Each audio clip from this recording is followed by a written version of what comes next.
All right, let's talk about it. That one check engine light code that makes every car owner's heart sink a little bit. P0420. In this explainer, we're going to pull back the curtain on this code, and more importantly, we're going to show you how a little bit of know-how can literally save you thousands of dollars. So let's just get right to the number that causes all the panic. You walk into a repair shop, they plug in their scanner, and bam, they hit you with a quote that looks more like a down payment on a new car. We're talking $1,500, maybe even $2,500 to replace your catalytic converter. It's a gut punch for sure. But listen up, because here is the single most important thing you need to hear. That P0420 code is not a death sentence for your converter. Think of it more like a clue, not the final conclusion. And today, we're going to teach you how to be the detective your wallet needs you to be. So here's our game plan. First, we'll tackle that fear head on. Then we'll introduce you to the little tattletale sensors that trigger the code in the first place. After that, we'll walk through a real diagnostic plan, hunt down what actually killed your converter, and finally, lay out all your options so you can make a smart choice. Let's dive in. Look, we get it. That little light pops up on your dash and your mind immediately goes to the worst case scenario, a massive repair bill. And honestly, the biggest mistake people make, the most expensive one, is just rushing to replace the catalytic converter without really knowing what's going on. That's a trap we're going to help you sidestep completely. So what does this code P0420 actually mean in plain English? Well, your car's main computer is basically an emissions watchdog. It's constantly checking things, and this code pops up when the computer says, hey, based on the data I'm seeing, the catalytic converter isn't cleaning up the exhaust gases the way it's supposed to. Okay, so how does your car even know that? To understand that, you gotta meet the two key players in this whole drama, your oxygen sensors. These little guys are the eyes and ears of your entire emission system. Now, your car has two of these, and they have very different jobs. The upstream sensor, that's the hard worker. It sits before the converter, and it's constantly busy fine-tuning the air-to-fuel ratio.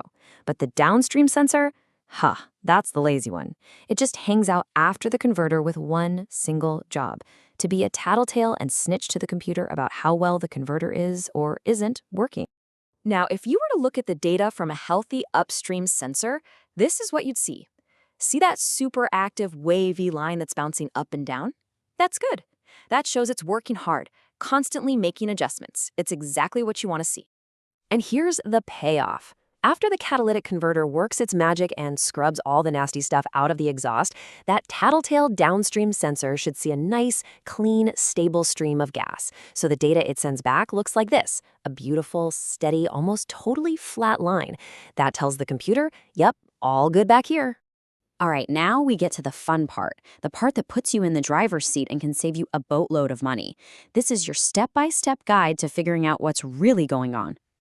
We're going to keep this simple. We start with the easiest, cheapest stuff first. Number one, you're going to check for exhaust leaks. Sometimes you can literally hear them, a little hissing or ticking noise when the engine's cold. If you suspect a leak, you can confirm it with a little soapy water. Just spray it on and look for bubbles. And finally, we'll plug in a scanner and look at the live data to get the final verdict. You know, the number one imposter for a bad catalytic converter is a simple exhaust leak. If a little outside air gets sucked into the exhaust pipe before a sensor, it completely fools the sensor. It throws the readings way off and tricks the computer into giving you a fake P0420 code. And trust me, fixing a $50 gasket feels a whole lot better than buying a $1,000 converter. Okay, this is the moment of truth right here, when you're looking at that scanner data. If your downstream sensor's graph is basically a copycat, mimicking the wavy line of the upstream sensor, well, that's the smoking gun.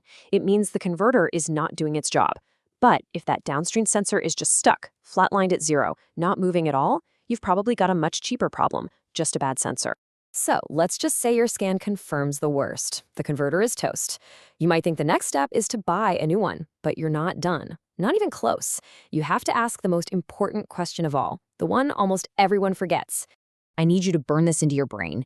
Catalytic converters are tough. There are no moving parts. They don't just get old and die. Something else in your engine takes them out. They are, for all intents and purposes, murdered.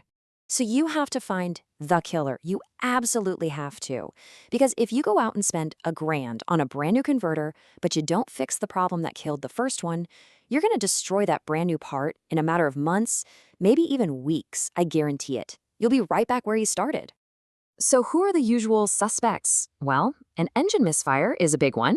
It dumps raw, unburnt gasoline into the hot exhaust, and that fuel literally turns your converter into a furnace, melting it from the inside.